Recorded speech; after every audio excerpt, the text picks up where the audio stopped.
네, 안녕하세요. 최준영입니다. 오늘은 우크라이나 소식과 관련된 이야기를 좀 해보려고 합니다. 금방이라도 끝날 것 같았던 우크라이나 전쟁이 의외로 좀 길어지고 있죠. 트럼프 대통령이 처음에는 24시간 이야기했다가 지금은 또 6개월 이야기를 했는데 아직 6개월 되려면 시간이 좀 남았습니다만 어쨌건 우크라이나 전쟁이 트럼프 대통령 생각만큼 빨리 끝나는 것 같지는 않습니다. 최근 들어서 우크라이나와 관련돼 가지고 좀 재미있는 소식이 하나 있어서 소개해 드리려고 합니다. 독일에서 나온 소식입니다. 우크라이나 전쟁 때 사실 뭐 예전에 기억나실지 모르겠습니다만 독일 같은 경우는 우크라이나에 대해서 무기 지원, 살상용 무기 지원에 대해서 상당히 이제 꺼려하는 입장을 보여왔죠. 그래서 많은 이제 비난과 놀림감이 되고는 있었습니다만 실제로 전쟁이 발발한 이후부터는 독일이 상당히 많은 무기를 지원해주고 있습니다. 그렇게 지원한 무기, 과연 우크라이나 군에서는 어떻게 사용되고 있는지, 그리고 실전에서 독일군의 무기들은 어떻게 평가를 받고 있는지 등등에 관한 이야기 한번 해보려고 합니다. 사실 독일제 무기 그러면은 뭔가 우리한테 신비로움이 있습니다. 뭔가 우리의 상상을 뛰어넘는 성능이 있을 것 같고 견고하고 어떠한 일이 있었어도 자기 성능을 잘 발휘할 것 같은 이제 그런 느낌이 드는데 사실은 꼭 그렇지는 않다라는 이야기가 나오고 있습니다. 지난 1월 30일 날 독일 작센, 독일 동쪽에 있는 베를린 남쪽에 있는 곳이죠. 이 작센 소재 이제 우리로 따지면 부사관 학교 같은 곳이 있습니다. 여기에서 우크라이나 키이우에 있는 이제 독일 대사관이 있겠죠. 여기서 무관으로 근무하시는 분이 와가지고 이제 강연을 한 자료가 공개가 됐어요. 그러니까 원래 공개하려고 했던 게 아니고 그냥 군인들끼리 모여가지고 이야기하려던 자료가 이제 취재에 노출이 된 거죠. 당시에 이제 이 강연 주제는 뭐였냐면은 이제 러시아의 전투 스타일이 어떤 식으로 변화됐는지, 그다음에 러시아가 현대전에 맞춰서 교리를 어떻게 변경하고 있는지, 그리고 이제 무엇보다도 대량의 사망자, 부상자, 사상자들이 나오다 보니까 이제 의료 지원이 이제 상당히 쉽지 않다라는 내용들, 그리고 이제 당연히 드론과 관련된 이야기 나왔죠. 그리고 이제 여기에 덧붙여 가지고 생각보다 훨씬 많은 이제 물류, 특히나 이제 유류하고 포탄 이런 것들을 이제 어떻게 이제 운송하는지가 전쟁의 향방을 가르고 있다라는 등등의 이야기를 했는데, 여기에서 이제 우리한테 흥미를 끄는 것은 독일이 지원했던 대표적인 8개 무기 시스템에 대해서 독일군이 이제 우크라이나군이 사용자죠. 그러니까 사용자의 의견을 반영해서 이게 어떤 평가를 받고 있는지를 설명을 한 거예요. 그러니까 처음서부터 뭐 대외적으로 봤을 때 일반 국민들한테 설명한 게 아니다 보니까 되게 날것으로 솔직하게 이야기했던 내용들이 이제 알려져 가지고 지금 이슈가 되고 있습니다. 실제로 독일이 이제 지원한 여러 가지 무기들이 있습니다만 주로 지상 장비 그리고 이제 뭐 기갑 장비 이런 식으로 이제 정리를 해볼 수 있을 텐데 하나씩 한번 이야기를 해보죠. 네, 처음 말씀드릴 주제는 이제 자주포죠. PGH 2000 정식 명칭으로 따지면 이제 판저 하우비체라고 하는 이제 자주포 이야기입니다. 우리나라 K9과 더불어서 세계 서방 자주포 시장을 양분하는, 어떻게 보면 그동안에는 세계 최강의 자주포였다라고 알려져 있는데 실제로 이제 현재 하우비체를 사용했던 우크라이나군 평가에 따르면 평가는 상당히 박합니다. 일단은 이제 성능 자체는 뛰어난 건 알겠다라고 이제 이야기를 하죠. 그런데 이제 문제는 이게 실제 전쟁터에서 사용할 수 있는 물건인지에 대해서는 좀 의문이 제기된다라는 거죠. 즉 기술적 완성도, 스펙 이런 것들은 좋은데 막상 써보면 여러 가지로 불리한 점이 많다라는 거죠. 어떤 점이 문제였냐면은 첫 번째로는 소프트웨어. 그러니까 뭐 자주포 안에서 보면은 여러 가지로 이제 조준하고 그다음에 발사하고 기타 등등과 관련돼 가지고 안에 컴퓨터 시스템이 있고 여기에 따라서 뭐 발사라든지 여러 가지 관리들이 이루어지는데 소프트웨어 쪽에서 여러 가지 문제들이 다발하고 있다라는 이야기가 있고요. 그다음에 실제 이제 이거보다 더 큰 문제는 뭐냐? 이 자주포 포신이 자주 과열이 되면서 예상보다 훨씬 빠르게 교체를 해야 되는데 예비 포신이 잘 장만이 되지 않다 보니까 여러 가지로 사용에 어려움이 있다라고 이야기를 하고 있습니다.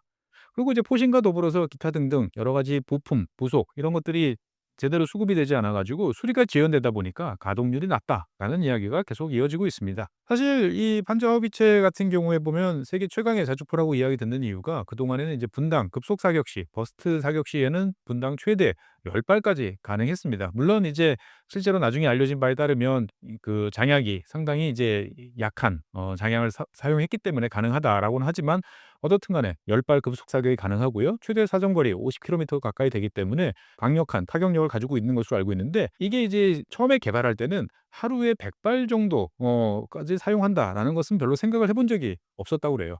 그러니까 실제 이 독일에서 처음에 개발할 때는 하루에 한 40발 정도를 쏘는 것으로 전제를 하고 이것을 이제 내구성을 맞춰 놨는데 우크라이나 전쟁 현장에서 가 보니까 하루에 100발은 뭐 우습다 이거죠. 그러니까 원래 예상했던 것보다 훨씬 많이 쓰는 경우들이 많고, 그러다 보니까 이제 이 포신 같은 경우도 4,500발 정도 쓰고 나면은 교환해야 된다라고 이제 생각을 했는데 이게 이제 우크라이나군 같은 경우는 급속히 대량의 포격을 퍼붓는 경우들이 많다 보니까 실제로는 이제 2만 발을 넘어서 막 사용을 하다 보니까 포신이 어떻게 보면 견디지 못하고 중간에 터져 나간다든지 하는 등의 이제 문제들이 계속 발생하는 거죠.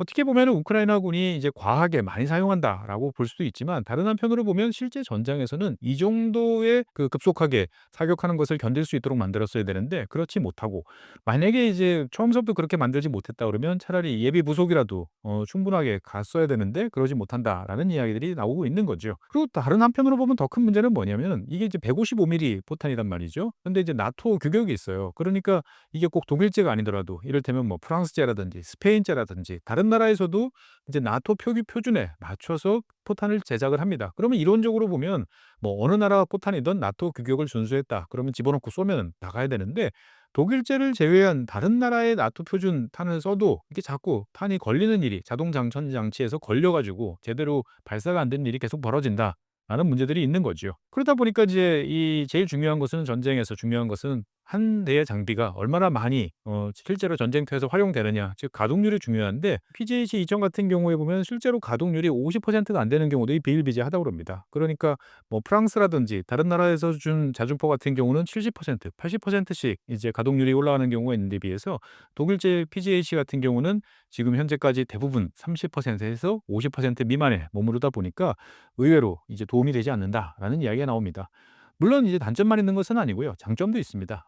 장점 같은 경우에는 이제 처음서부터 어떻게 보면 상대방의 대포병 사격에 대항할 수 있도록 여러 가지를 고려해서 만들었기 때문에 러시아군이 사용하는 이제 드론 공격에 대해서 상당히 이제 내구성이 좋다, 잘 견딘다, 최소한도 그 안에 있는 인명을 보호하는 데는 충분하다라는 점에 대해서는 장점이 있습니다. 어쨌든 중요한 점은 이제 화면에서 보시는 것 같은 이런 포신인 것 같아요. 이 사실 자주포 포신이라는 게 생각보다 훨씬 깁니다. 그러니까 이것을 쌓아 놓고 적절하게 공급하는 것 자체가 그렇게 만만한 일은 아니죠. 또 교환하는 것 자체도 쉬운 일은 아닙니다. 하지만 이제 격렬한 전쟁, 전면전에서는 4,500발로 교환하기에는 너무 빠르다라는 거죠.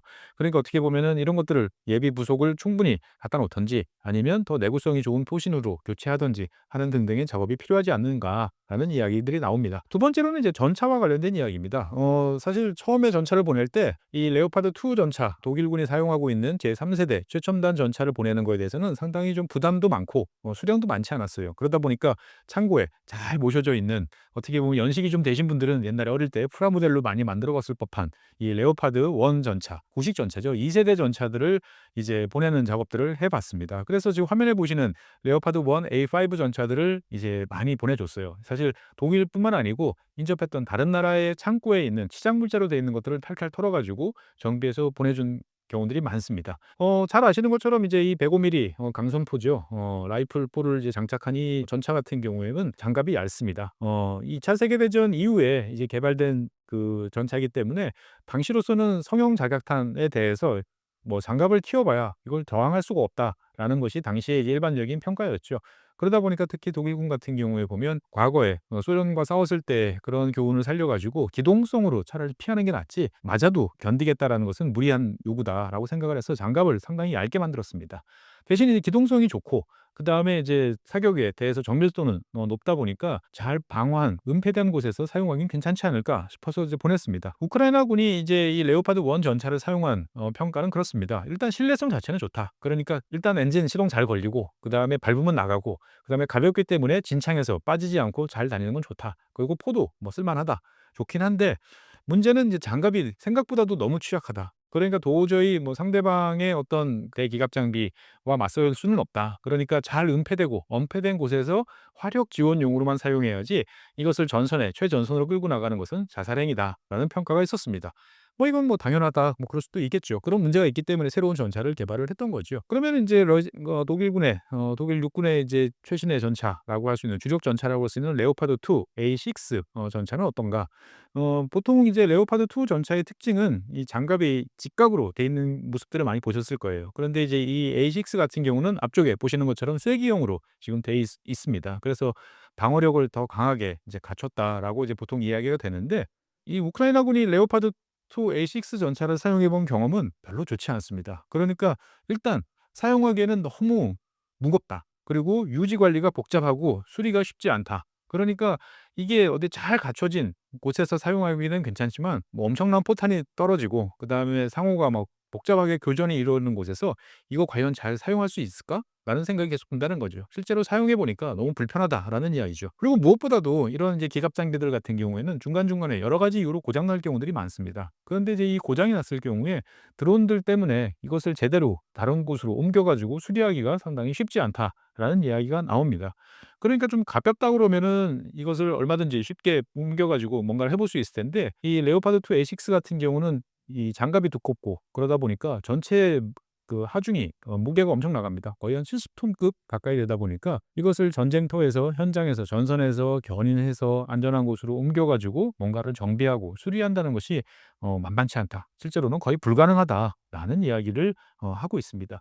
더더군다나 이제 우크라이나처럼 이 라스푸티차 즉 진창이 많은 이런 곳에서는 이런 무거운 전차들은 기동로가 제한되어 있기 때문에 적이 뻔히 안다라는 거예요. 어디로 이동할지를 알다 보니까 움직인다라는 소리만 나오면 거기에 대해서 다양한 대전차 무기들을 동원해서 공격을 하다 보니까 상당히 취약한 그런 면을 많이 드러냈다라는 이야기가 나옵니다. 그러니까 어떻게 보면은 독일이 자랑하는 전차 실제 전장에서 쓰기에는 여러 가지로 까다롭다라는 이야기가 나오고 있다라는 거죠. 그다음에 이제 독일이 이제 공급한 장비 중에서 이제 대공 미사일 체계가 있습니다. IRIS T라고 하는 어떻게 보면은 이제 원래 공대공 미사일로 만들던 것을 이제 지대공으로 전용을 해 가지고 만든 독일 자체의 이제 그 대공 시스템이 죠. 그래서 상당히 경량이고 그다음에 미사일 레인지가 사정거리가 용도에 따라서 다양할 수가 있어요. 그러니까 상대적으로 저가지만 고성능의 어떠한 이러한 장비인데 처음으로 이제 우크라이나전에서 실전을 이제 겪어보고 있는 거죠. 특히 이제 우크라이나 같은 경우는 러시아의 대규모 뭐 드론, 그다음에 순항 미사일, 뭐 탄도 미사일 등등 여러 가지를 이제 요격을 해야 되기 때문에 실전 데이터는 이제 풍부하게 쌓이는 거죠. 이 독일제 IRST에 대해서는 어떻게 평가하냐면은 시스템 자체는 매우 효과적이다. 여러 가지 분산 배치할 수도 있고 미사일도 잘 맞고 좋긴 한데 문제는 뭐냐? 미사일 가격이 너무 비싸다라는 거죠. 그리고 더 중요한 것은 뭐냐? 이게 물량전인데 이게 물량을 제대로 확보할 수가 없다. 그러니까 뭐 쏘면은 맞는다. 이건 좋은데 쏠 미사일이 없으면 아무 소용이 없지 않느냐라는 거죠. 그러니까 어쨌든 이 생각보다도 훨씬 많은 미사일이 난무하는 이 현장에서 대응하려고 그러면 대량의 이 미사일을 보유할 수 있어야 되는데 그런 후속 지원 체계가 잘 갖춰져 있지 않다 보니까 써먹는 데 한계가 많다. 라는 평가가 있습니다. 그러면은 인제 미국이 제공해 주는 패트리어트와 관련된 이야기도 있습니다. 이 패트리어트 같은 경우는 당연히 뭐 미국 레이시온사가 개발한 미제 대공 미사일입니다. 세계에서 가장 많은 실전을 겪었고 가장 탁월한 성능을 보유를 하고 있는데 패트리어트 미사일을 독일군 같은 경우는 들여 가지고 개조를 했어요. 어떻게 개조를 했냐면은 지금 화면에 보시는 것처럼 원래 패트리어트 미사일은 견인형입니다. 즉 그 앞에서 트럭이 끌고 가면 트레일러에 실려 가지고 이제 끌려가는 형태죠. 그래서 실제 발사 때는 이제 분리시켜 가지고 트레일러만 놓고 다른 곳에 분산 배치되어 있는 지휘 통제실에서 이제 스위치를 눌러서 발사하는 그런 형식이죠. 지금 화면에 보이시는 것처럼 이제 요게 이제 미군식이다라고 이제 보시면 되는데 독일 같은 경우는 패트리어트 미사일을 자주식으로 바꾸는 작업들을 했어요. 즉 트레일러에 있다 보면 어디서 신속하게 진지 변환을 해야 될 때 이것을 연결해서 끌고 움직이기가 쉽지 않은 거죠. 그러다 보니까 독일군 생각에는 이것을 대형 트럭에다가 탑재를 하면 바로 움직여서 바로 쏘고 바로 움직이는 '이런 식으로 가는 게 훨씬 좋지 않어?' 라고 생각을 했습니다. 그래서 지금 화면에 보시는 것처럼 이제 독일 대표적인 이제 트럭 회사죠. 만사 트럭에다가 탑재하는 그런 개조 작업을 펼쳤죠. 그래서 우리나라 같은 경우에도 보면은 패트리어트 그 시리즈 중에서 팩2 시리즈 그러니까 주로 이제 항공기를 요격하는 미사일을 탑재한 패트리어트 같은 경우는 가격이 저렴했던 독일군이 중고로 내놨던 것을 우리가 들여와서 운용하는 인제 그런 경우도 있습니다. 그래서 우크라이나군이 이제 독일이 제공해 준 이 패트리어트 시스템을 사용해 보니까 평가는 그렇습니다. 당연히 유격 성능 자체는 제일 탁월하다. 러시아의 대전자전에도 잘 버티고 제일 만족한 성능인데 문제는 뭐냐? 자주식으로 만들다 보니까 이 트럭이 노후됐다라는 거죠. 실제로 이제 독일이 이런 패트리어트 시스템을 이제 자주화하는 장비 시스템을 갖춘 것은 되게 오래된 일입니다. 그러니까 지금으로부터 거의 한 30년 가까이 이제 전에 이제 만들어 놓다 보니까 문제는 이것을 이제 필요한 트럭에 필요한 장비가 없는 거예요. 부품이 없는 거예요. 그러니까 이 패트리어트 시스템 자체는 돌아가도 이동을 시켜야 되는데 이동을 하려면 트럭이 움직여야 되잖아요. 그런데 이 패트리어트 시스템에 올라가 있는 트럭에 필요한 여러 가지 부품들을 구할 수 없다 보니까 이게 활용하기가 힘들다. 차라리 견인식이었으면 그냥 어떻게든 뭐든 뭐 탱크에 굴리든 장갑차에 굴리든 민수용 트럭에 굴리든 뭔가 연결해서 끌고 갈 수 있는데 오히려 자주식이라는 게 장애가 되더라. 즉 충분한 부품 공급이 없는 자주식이라는 것은 더 불편하기만 하더라라는 이야기가 있습니다. 그럼 여태까지 이제 혹평만 이어지는데 그러면은 이제 호평을 받은 칭찬받는 장비는 없느냐? 있습니다. 제일 칭찬받은 장비는 화면에 보이시는 게파드 자주 대공포입니다. 잘 아시는 것처럼 독일군 같은 경우는 2차 세계대전 때 특히 이쪽 서부 전선에서 미국과 영국군 공군과 격렬한 전투를 치렀습니다. 그러고 하나 깨달은 게 뭐냐? 방공망이 없으면 이동하면서 기갑부대를 보호해 줄 수 있는 방공망이 없으면 아무리 강력한 기갑부대가 있어도 소용이 없다라는 것을 피로써 경험을 한 거지요.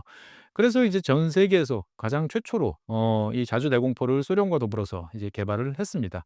그래서 이 실제로 개발은 1960 년대부터 진행이 돼서 70 년대 어떻게 보면은 그 당시에 최첨단 기술을 갖춘 이제 자주 대공포를 배치를 하게 됐습니다. 뭐 화면에 보시는 것처럼 이제 35mm 양쪽에 이제 쌍열로 이제 배치가 돼 있는 상태고요. 자체적으로 수색, 조준할 수 있는 여러 가지를 다 가지고 있습니다. 그러니까 혼자서 단독으로 적기와 상대할 수 있는 좋은 성능의 이제 대공 자주포였는데 문제는 이제 미사일이 없는 거죠. 그러니까 철저하게 기관포로만 상대를 하다 보니까 최근 들어서 오프 스탠드, 그러니까 상대방이 거리가 닿지 않는 먼 거리에서 공격할 수 있는 다양한 수단이 갖춰지는 현대 전장에선 맞지 않다라고 생각을 해서 동일군이 이것을 다 내다 팔고 자기들은 치장 물자 아마 치장 물자도 거의 없을 거예요. 주로 다 다른 나라에 공여를 많이 했습니다. 그런데 이제 뭐 어떻든 간에 이게 "뭐든지 달라."라고 그러니까 탈탈 긁어 가지고 이것을 공여를 해 줬죠. 공여를 해 줬는데 막상 이 우크라이나군은 너무너무 환영합니다. 다루기 쉽고 그다음에 옛날 1970 년대 시스템이다 보니까 복잡한 전자장비 없습니다. 그러니까 되게 직관적이고 쏘면 나가고 그리고 특히나 이란이 공급해 준 이제 러시아가 사용하고 있는 샤헤드 같은 이 드론 그 요격에는 최적이라는 거죠.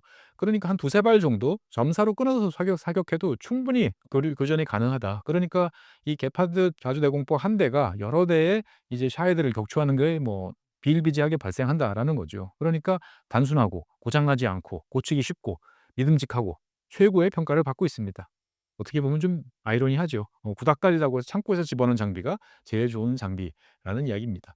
다른 한편으로 보면 지금 화면에서 보시는 마더 그 보병 전투차 같은 경우도 아주 좋은 평가를 받고 있습니다. 서방 세계에서 최초로 등장한 본격적인 이제 보병 전투차였죠.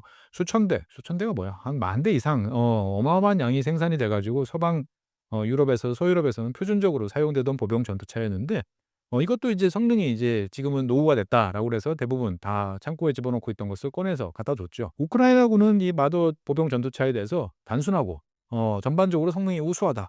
그리고 막 굴려도 괜찮다. 언제 어떤 환경에 집어넣고 굴려도 끄떡없이 잘 굴러가고 잘 고칠 수 있고 튼튼하다. 좋다. 마음에 든다. 이런 평가를 내렸습니다. 그리고 이제 이 다른 한편으로 보면은 이제 미국이 제공해 줬던 거와 똑같은 MLRS 다연장 로켓 M270. 이게 미국 같은 경우는 이제 하이마스라고 그래서 트럭에 실린 그 장륜형 다연장 로켓을 이제 공급을 해 줬고 원래 원 모델은 화면에서 보시는 것과 같이 이제 M270이죠. 그래서 궤도식으로 이제 굴러가는 이 모델이었는데 독일군이 이제 이 장비도 이제 우크라이나군에 제공을 해 줬어요. 그런데 이제 당연히 이 M270 같은 경우는 뭐 하이마스와 같이 장거리 타격 능력이 있다 보니까 아주 요긴하게 잘 써먹을 수 있는 그런 장비입니다만 우크라이나군의 평가는 좀 박했습니다. 왜 벽하냐? 이 똑같은 시스템인데 이 독일이 준 MLRS M270 같은 경우에 보면 미국이 제공해 주는 나중에 제공해 주는 집속탄을 사용할 수 없다. 라는 이야기를 합니다. 사실 이거는 이제 독일이 2010 년에 집속탄 사용 금지 조약에 가입을 하면서 그 기능을 이제 뺐기 때문에 그런 문제가 있습니다. 어쨌건 이제 우크라이나군 입장에서 봤을 때는 이 집속탄을 사용해 가지고 밀려드는 상대방 러시아 보병들을 일거에 날리는 거를 제일 기대를 했는데 정작 독일군이 제공해 준 이 장비는 별로 써먹을 데가 없더라라는 이제 안타까운 상황이 됐던 거죠. 결과적으로 이 이야기를 해 줬던 그 주 우크라이나 독일 무관의 결론은 그렇습니다. 현재 독일군이 사용하고 있는 대형 전투 장비 중에서 실전에서 전면전에 사용할 수 있는 장비는 거의 없는 것 같다라고 이야기를 합니다. 즉 앞서 말씀드렸던 것처럼 그나마 쓸만한 장비는 과거에 창고에 들어가 있던 마더 보병 전투차 또는 게파드 자주 대공포 이런 장비라는 거죠. 그러니까 독일이 자랑하는 최첨단 우수한 성능 이런 것들은 실제 지금 2025년 전장에서는 별로 도움이 되지 않더라. 라는 이야기를 하고 있는 거죠. 그럼 도대체 왜 이런 일이 벌어지느냐에 대해서 우리는 한번 알아볼 필요가 있습니다. 독일군의 이제 자아 비판이죠. 실제로 보면은 성능 자체에만 집착을 하다 보니까 너무 복잡해지게 만들었다라는 이야기가 제일 대표적입니다. 즉 야전에서 고치고 수리할 수 있는 걸 염두에 둬야 되는데 그런 거 없이 첨단 장비로만 계속 가다 보니까 이것을 저 뒤에 있는 후방에 있는 공장까지 옮겨서 고치지 않으면 현장에서 고치기가 매우 어렵다. 그리고 다른 한편으로 보면은 여기 들어가는 부품들이 너무 복잡해지고 쉽게 조달하기 어려운 부품들이 너무 많아졌다라는 거죠. 그러니까 전장에서는 막 포탄이 떨어지는 순간에도 수리 부속을 꺼내 가지고 뭔가를 해야 되는데 이러한 부품들을 수급하기가 쉽지 않다. 특히나 이제 우크라이나 같은 경우는 독일에서 멀잖아요. 그러니까 독일에서 보내준 부품이 폴란드를 거쳐서 다시 우크라이나까지 가는 이러한 작업들을 거치다 보니까 이러한 병창 속에서 부품들이 없어지거나 어디 이상한 데로 가거나 하는 일까지 겹치니까 더 힘들어지더라라는 이야기. 그리고 다른 한편으로 보면 이제 그 예상치 못한 전장 환경에 대응 능력이 떨어진다라는 거죠. 그러니까 사실 무기라는 것은 처음부터 아무렇게나 그냥 무조건 잘 만드는 게 아니고 어떠한 전쟁이 벌어질지를 대비해서 거기에 적합한 장비를 개발하게 됩니다. 그런데 실제로 2025년 러시아와 우크라이나가 싸우는 그 현장은 독일이 과거에 생각했던 그러한 전장 환경하고는 매우 다르다라는 거죠. 그러다 보니까 어떻게 보면은 좋게 생각해 보면 뭐 생각지 못했던 환경에 처해 있으니까 당연히 '잘 작동하지 않는 거지.'라고 이해를 해줄 수도 있습니다만 사실 뭐 전쟁이라는 것이 꼭 내가 좋아하는 홈그라운드에서만 생기는 건 아니잖아요. 그러다 보니까 다양한 환경에서 싸울 수 있는 것을 염두에 두고 만들었어야 되는데 그렇지 못하다라는 비판 또는 반성이 지금 나오고 있습니다. 뭐 물론 이제 이런 장비들에 대한 불만 중에 하나는 사실 이것은 이제 독일군 잘 훈련받고 이것을 제대로 다뤘던 독일군이 다룬 게 아니고 급하게 그것도 낯선 환경에서 잠깐 배우고 이 장비를 다뤄야 됐던 우크라이나군이 주로 평가를 내리는 거다 보니까 어떤 한계가 있는 것도 분명히 맞기는 합니다. 하지만 어쨌든 간에 이 뭐 전쟁터라는 것은 처음서부터 끝까지 잘 배운 사람들 잘 훈련받은 사람만 쓰는 게 아니고 결국 시간이 지나면 뭐 이틀 훈련받고 3일 훈련받고 한 친구들이 새로운 무기를 다루고 전선에서 활용해야 되는데 그러한 면에서 봤을 때 독일제 무기는 여러 가지 한계가 있다라는 것이 독일군 자체의 이제 반성인 거죠. 그러니까 이제 독일군 입장에서 봤을 때는 고민이 많아집니다. 실제로 우크라이나 전쟁이 끝나고 난 다음에 러시아가 나토 회원국인 발트 3국 이런 데에 침공할 가능성이 높고 근데 발트 3국을 방어할 책임은 독일이 지금 나토에서 지고 있어요. 그러니까 어떻게 보면은 독일 장비가 이제 이런 러시아와 계속 다퉈야 되는 그런 상황인데 우크라이나에서 드러난 문제점들을 어떻게 극복할 것인지가 이제 고민이 되고 있는 거죠. 실제로 독일군 입장에서 봤을 때 가장 시급한 문제는 가동률을 올려야 됩니다. 제가 과거에도 몇 번 말씀드렸습니다만 독일군 장비들이 가동률이 매우 낮아요. 실제로 메르켈 총리가 어디 해외 순방을 할 때 독일군 뭐 헬기라든지 수송기라든지 이런 거를 이용하고 싶었는데 다 고장 나 있어 가지고 이용하지 못하는 경우도 종종 발생을 했던 거죠. 그러니까 어떻게 보면 스펙상 좋은 독일군 장비지만 이 실제 전장에서의 신뢰성을 어떻게 높일 것이냐라는 이야기. 다른 한편으로 보면 너무 복잡하다 보니까 이것을 한 대, 두 대 작게 만들어서 그러니까 소수로 만들어서 고성능의 장비를 운영하는 것보다 실제 전장에서는 성능은 조금 떨어지더라도 많이 그리고 쉽게 교환이라든지 교체할 수 있는 그런 쪽으로 가야 된다라는 이야기들이 나오고 있습니다. 그러니까 물론 이제 군축이 너무 그동안에 오래 지속되다 보니까 이제 그런 방향으로 갈 수 없었던 한계는 있었습니다만 어떻든 현장을 지켜본 독일군 관계자는 다들 그렇게 이야기합니다. 대량 생산을 통해 가지고 가격을 낮춰야 되고 그다음에 당연히 그렇게 대량으로 생산하면은 각종 부품이라든지 뭐 부속이라든지 이런 것도 확보하기가 쉽겠죠. 그래서 편리한 운영 유지 기반이 필요하다라고 이야기를 합니다. 그리고 이제 무엇보다도 수리가 쉽지 않다라는 문제점에 대해서 이거를 어떻게 할 건지에 대해서 고민을 해야 된다라는 이야기가 나옵니다. 즉 현재 뭐 레오파드 전차라든지 이런 뭐 아니면 대공 미사일이라든지 다 현장 수리가 어렵기 때문에 수리 허브를 만들어서 이제 고쳐서 다시 전투에 투입하는 이러한 것을 이제 하고 있습니다만 지금 현재 이 수리 허브라는 것이 너무 먼 곳에 만들어져 있다는 거죠. 그러니까 전장에서부터 한참 떨어진 곳으로 이동시키는 것 자체도 이제 어려운 상황이다.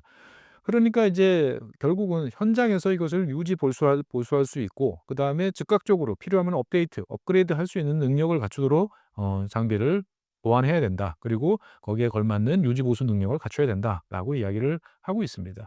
그러니까 이제 독일 영내에서 전투가 벌어진다면 사실 지금 말씀드린 것은 큰 문제가 안 될 수 있어요. 뭐 내 땅에서 싸우니까 바로 뒤에 공장이 있고 바로 뒤에서 근처에서 뭐 갖고 올 수 있지만 지금 독일군 입장에서 봤을 때는 그 발트 3국, 에스토니아, 라트비아 뭐 이런 곳에서 전투를 벌여야 되는데 먼 곳입니다. 여기까지 과연 물류를 어떤 식으로 우리가 책임지고 날라줄 수 있을 것인가를 고민을 해야 되는 거죠. 어떻든 독일군 이야기입니다만 저는 이것을 보면서 우리나라 대한민국 육군 지금 K 방산에는 과연 문제가 없는가라는 생각을 좀 해볼 필요는 있습니다. 사실 K 방산 같은 경우는 우리나라의 방위 산업 같은 경우는 중무장대형 산업, 그다음에 대규모 전면전을 염두에 뒀기 때문에 대량 생산을 통해서 가격을 낮추고 부품을 많이 조달하는 이런 점에서는 당연히 장점이 있습니다만 점점 고도화 첨단화되다 보니까 여러 가지 문제점들이 발생할 가능성은 배제할 수가 없는 거죠. 즉 잘 갖춰진 모든 것이 잘 세팅된 곳에서 성능을 검증하면 탁월한 성능이 나오지만 전쟁터라는 것은 그렇지 않죠. 그러다 보니까 실제 전장에서 과연 그러한 것들이 잘 발휘될 수 있는가? 결국 이것은 실전 투입을 통해서 확인을 해볼 수밖에 없는 이제 그러한 문제다라는 점에서 보면 우리가 어떤 점에 대해서 좀 신경을 써봐야 될지 여러 가지로 좀 시사점을 주는 것 같습니다. 다른 한편으로 보면 충분한 이제 그 현장에서 업데이트, 업그레이드 능력을 보유했나? 라는 점도 한번 고려해 볼 필요가 있습니다. 특히나 최근에 이러한 장비들은 단순한 이제 기계 덩어리라기보다는 전자 그리고 소프트웨어 이런 것들이 결합되는 이제 그러한 상태입니다. 그러니까 이제 실제로 현장에서 이것을 업데이트하고 고치고 하는 그러한 일들을 계속 해야 되는데 과연 이것들이 우리나라에서는 어느 정도로 갖춰지고 있는지를 좀 봐야 될 필요가 있는 거죠. 실제로 미군 같은 경우에는 장비 스펙도 좋지만 현장에서 이것을 업데이트하고 현장에 있는 군인들이 바로 다시 코딩을 해 가지고 업그레이드하고 하는 이런 시스템들이 잘 갖춰져 있습니다. 그러다 보니까 빨리빨리 뭔가 장비를 똑같은 장비를 쓰더라도 더 효율을 높일 수 있는데 우리나라 같은 경우는 좀 그렇지 않아서 걱정인 거죠. 어쨌든 뭐 장비라는 것은 스펙도 중요하지만 현장에서 믿고 쓸 수 있고 그리고 무엇보다도 넉넉하고 그다음에 고장 나더라도 쉽게 고칠 수 있는 그러한 것이 좋습니다. 2차 세계대전 때도 뭐 독일 당시 나치 독일이 자랑하던 뭐 판터라든지 아니면 티거 전차에 대해서 성능은 훨씬 떨어지는 뭐 셔먼 전차지만 무진장 찍어서 나오는 그러한 물량으로 사실 이겼죠. 뭐 소련군 같은 경우도 T-34 전차를 정말 미친 듯이 많이 찍어서 전쟁에서 이겼다라고 하는 것처럼 물량도 중요하고 쉬운 사용 방법, 그다음에 잘 고칠 수 있는 여러 가지 지원 체계 이런 것들이 잘 갖춰져야 된다. 어찌 보면 너무 당연한 이야기지만 새삼스럽게 우크라이나 전쟁을 거치면서 독일군이 깨달은 교훈 우리가 좀 배워야 되지 않을까 싶습니다. 네, 오늘 준비한 사항은 여기까지입니다. 감사합니다.